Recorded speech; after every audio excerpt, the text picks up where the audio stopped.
A big part of what Europe has to aspire to, like the U.S., is to be able to export knowledge, and sometimes that's in the form of products. Sometimes in our case, it's basically knowledge encapsulated in software as a delivery vehicle for that insight and understanding. I think the thing that people don't understand is the speed with which countries now seek to move from an agricultural economy to a manufacturing economy to a knowledge economy.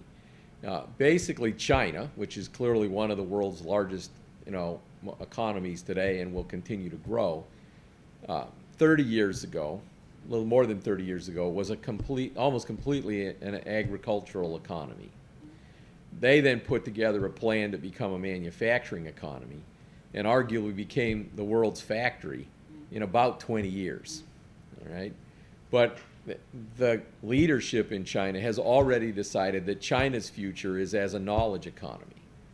All right? And so despite the fact that they now house many of the world's factories, they're starting to look like the high-priced labor compared to Vietnam and Indonesia and other places. So in fact, I think what you see is a continuum of the ones that have graduated to a knowledge economy.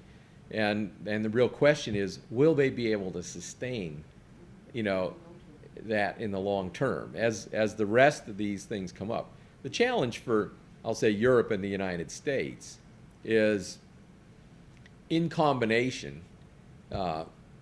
we have only 10% of the world population. And today, I don't know what the number is, but probably, 40 or 50% of the global GDP. So today, that history of a knowledge-driven economy has sort of created a 5-to-1 multiplier, in terms of the quality of life that derives from the percentage of GDP that you have. And so the question is, can you maintain that differential advantage in yielded IQ? All right? And now that the Western world has essentially effectively exported a big part of its training capability, into people that now see opportunities in these other places, and their own ability to yield IQ is coming up the scale. Then it will boil down not only to the quality of the institutions, but to these fundamental questions of how well prepared are the people. Are you really getting maximum yield from the intrinsic IQ? Do you have an immigration policy that actually says, what I really need to do is be a gatherer of IQ, not necessarily an indigenous grower of IQ? Arguably, that was the United States' implicit position.